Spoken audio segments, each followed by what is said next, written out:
So today, we're thrilled and honored to have Dr. Chen as our speaker. Dr. Chen is an investigator at the Howard Hughes Medical Institute and professor in the Department of Molecular Biology at the University of Texas Southwestern Medical Center.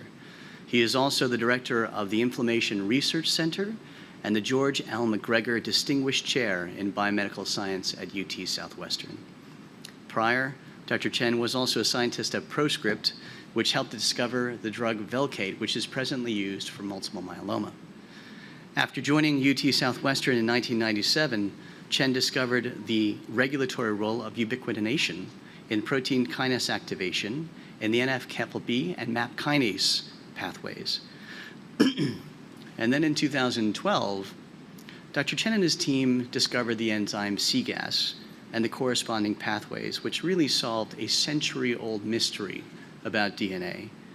How do cells recognize DNA when they come into the cells? I'm sorry, how do cells recognize DNA that has entered our cells? And how do cells discern whether it's good or bad, whether it's pathogenic or natural? And these are all questions which lead to the following and why we're here sitting in the medical school.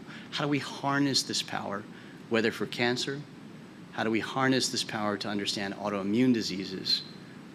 For his work, you can imagine he's received numerous honors, including the National Academy of Science Award in molecular biology, the American Society of Biochemistry and Molecular Biology Merck Award, the Lurie Prize in Biomedical Sciences from the FNIH, and the Breakthrough Prize in Life Sciences. He is also a member of the National Academy of Sciences. He'll be interviewed by Dr. Yannicone, scientific lead for the implementation of scientific vision and programs, and associate director for the Manny Research Institute Scientific Development Academy. Please help me welcome them both to the stage.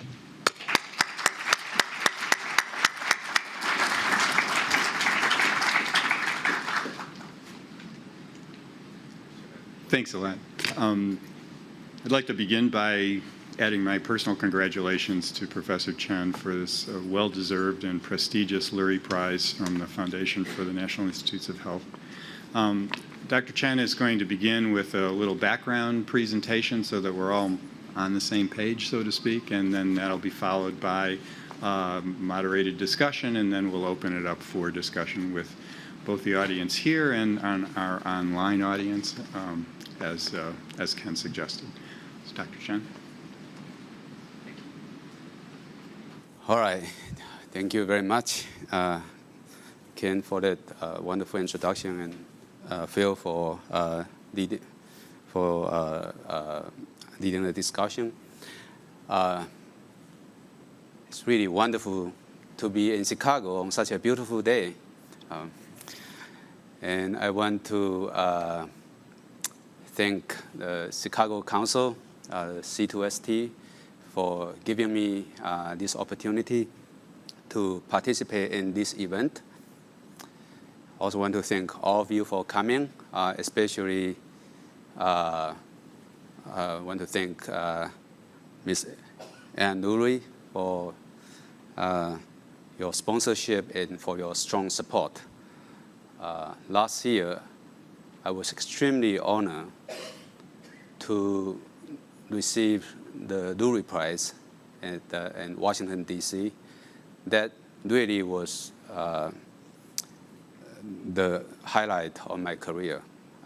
It was a tremendous honor. And I really greatly admire your philanthropic efforts in supporting research and clinical care, as we all witness here at Northwestern, and also in supporting STEM education throughout the country, in fact, throughout the world. Just, I think about 3 months ago, I actually gave a talk through New York Academy of Sciences, which was a STEM program sponsored by Anne. And the audience was mostly high school students, STEM students from all over the world that participated online, and they asked a lot of questions. So So the impact of your support is felt all over the world. And so today I'm going to start off by giving a short presentation, maybe about 15 minutes or so, to talk about this our work on using the harnessing the immune system for treating diseases. And so I just feel free to ask questions along the way if you really have some questions, because I don't want to be talking all the time. And for the professional scientists here, I also want to apologize that this is going to be, like TED Talk style, so it's not going to be very sophisticated. And I'm going to start off with a video clip about President Jimmy Carter. And I wonder how many of you have seen this video? Oh, okay, then I will still show the video. It's about a minute. And so this video was taken about 4 years ago when he was diagnosed with melanoma, which had spread to his liver, his brain. He would have been dead. Okay, 4 years later, he's still alive. He's 95 years old, the longest living U.S. president in the history. So. I've been treated for my cancer with a new medicine that was developed just in the last few years. I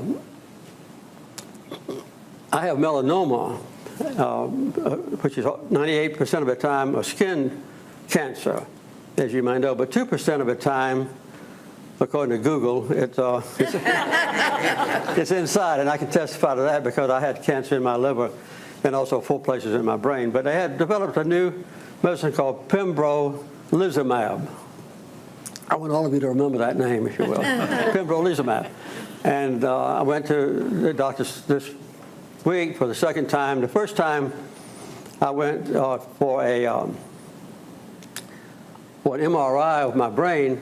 The 4 places were still there, but they were responding to the treatment. And when I went this week, they didn't find any cancer at all. So I have good news.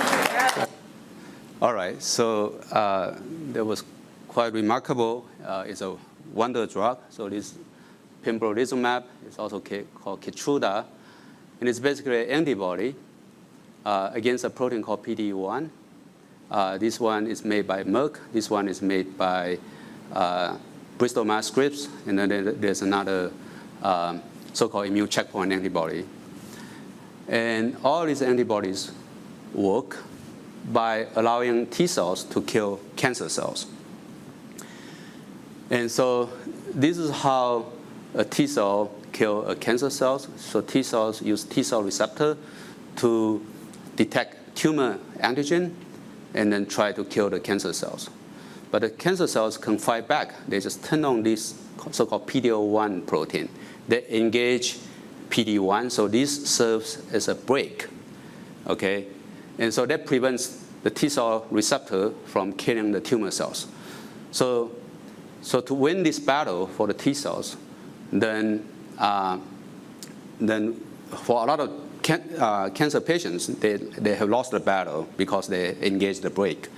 So what we need to do is to take away the brake. And here, if we come in with an antibody, such as Keytruda, then it would take away this brake and then allow T cells to kill the cancer cells.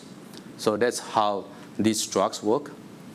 And so this was a clinical trial. It was a phase 2 trial done at the time when Jimmy Carter was treated with Pembrolizumab. So this is a survival curve. For the patients on standard chemotherapy, most of them die by the 12 or 14 months. This is metastatic melanoma.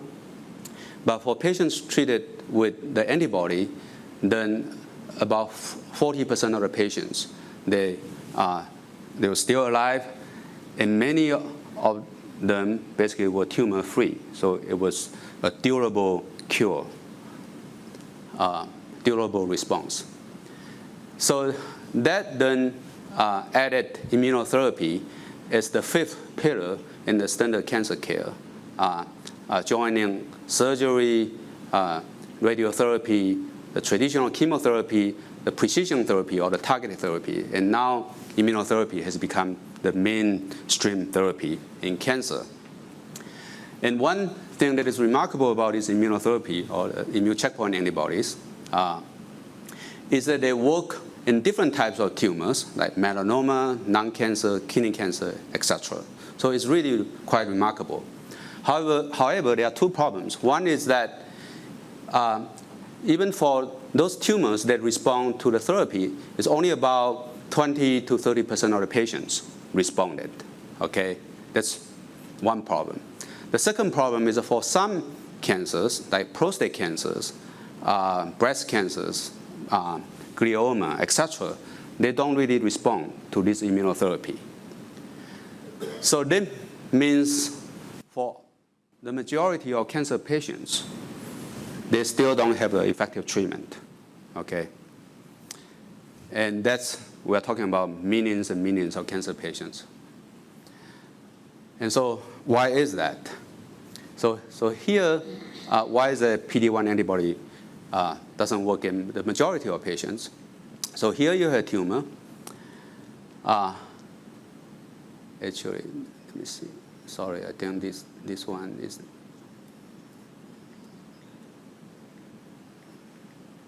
Oh, okay. Anyway, I think that's. So for the tumors, this will be recognized by some immune cells that then will lead to the generation of these T cells, CD8 T cells. And these T cells will come in and try to kill the tumor cells using the T cell receptor. And then, as I mentioned, tumor cells, they engage this brake. So now you have to come in to use the antibody to take away the brake. And that works for some patients, such as President Carter. But he was the lucky one. For the majority of patients, they are not so lucky. And that's because for a lot of these patients, their tumors, they don't have T cells in there. They are not inflamed, or they are so-called cold tumors, okay? And so even if you have antibodies here, okay, even though if you take away the brake, you don't have the T cells, they will kill the tumor cells, okay? So what can we do? So what we need to do is to try to get T cells into the tumor, to generate more T cells and bring them into the tumor. And to do that, we need to activate this so-called innate immunity. And in fact, over 100 years ago, William Corley, a surgeon in New York, noticed that for some patients who were infected and they have fever, and they actually magically the tumor went away. So he developed so-called Corley toxins, which are basically some inactivated bacteria, to treat these cancer patients. So that was the beginning of using sort of activating innate immunity to treat cancer patients. But that worked for a small number of patients. And it was largely ignored after the surgery and other therapies were invented. Now, over 100 years later, Jim Allison, Tasuku Honjo, and others developed these immune checkpoint blockade therapies. And they activate T cells or adaptive immunity to control tumors. All right, so what is innate immunity and adaptive immunity? So innate immunity is the first line of defense against infections in tumor cells. So for example, here, if we get infected by a virus, such as an influenza virus, then in the first few hours, our innate immune system is activated to provide an immediate control of infection. And then about a week later, our adaptive immune system, which usually involve T cells and B cells, they are turned on to eradicate infections. And innate immunity is very important for activating adaptive immunity to activate antibodies and T cell response. Okay, so innate immunity is key. And how do we activate innate immunity? And it turns out that one molecule that can activate innate immunity is actually DNA. I'm sure you all know that DNA is the genetic material, is the carrier of the gene. But DNA also has a dark side, or less well-known function, and that is it can trigger immune response.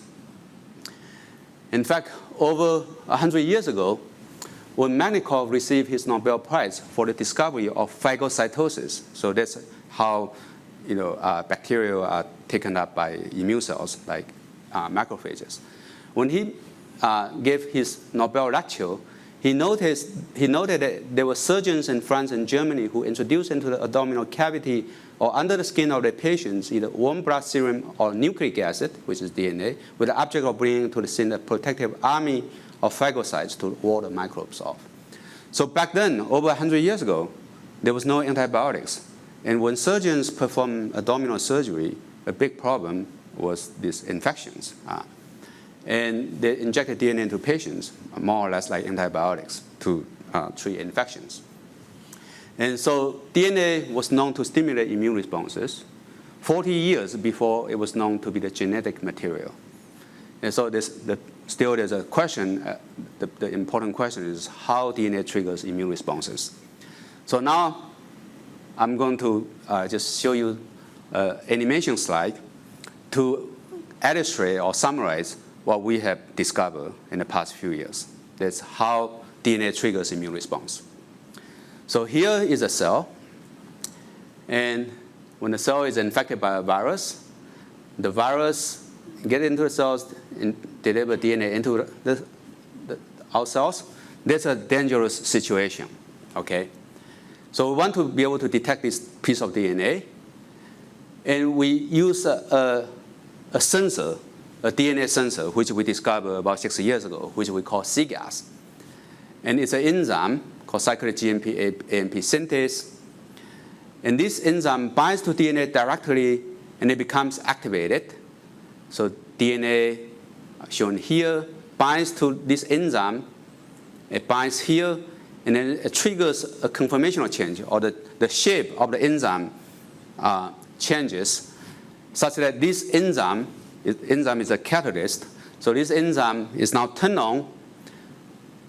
And after it's turned on, it uses ATP and GTP to make this cyclic dinucleotide called cyclic GMP-AMP.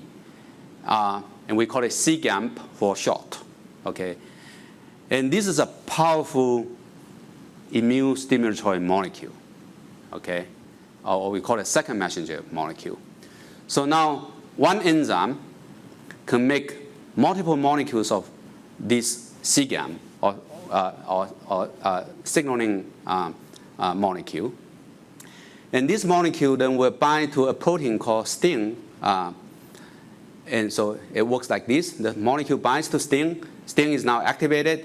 It will then activate this transcription factor. These are sort of master regulator of genes or gene expression. These transcription factors move to the nucleus and turn on hundreds of genes that are important in immune and inflammatory responses. So this is the so-called CGAS STING pathway that we discovered. And so this pathway is not only important for immune defense against infections by viruses or bacteria, but it's also important for immune detections of cancer cells. In fact, if we use this small molecule CGAM, inject into tumors in mice, tumors just melt away. Okay. So how does this work? Okay. So here, I'm just going to come back to this slide. So here, we have the tumor cells. The tumor cells that are taken up by these phagocytes, or so-called dendritic cells. And these dendritic cells, they will induce type 1 interferons through activation of the CGAS pathway that I just talked about. And so they will go to the lymph node, and they will activate this transcription factor. These are sort of master regulators of genes or gene expression. These transcription factors move to the nucleus and turn on hundreds of genes that are important in immune and inflammatory responses. So this is the so-called CGAS STING pathway that I just talked about. And so they will go to the lymph node, and activate these T cells. Okay, so now you generate these T cells. They can recognize the tumor cells, and the T cells try to kill the tumors. Tumors try to fight back. And as I mentioned, a lot of the tumors are cold. They are not hot tumors. They don't have T cells in there. So what can we do? So what we do is that we deliver CGAM. This is a small molecule. And they will generate more T cells. So you generate a lot more these tumor-specific T cells. And then these molecules, they can induce these so-called chemokines. So these are attractants, attractive molecules. They will bring T cells to the tumor. So now you have, number one, you have more T cells. Number two, you can now bring T cells into the tumor. And so now you will allow these T cells to kill tumors. So if that's too complicated, now I use this slide to bring this down to my level, okay?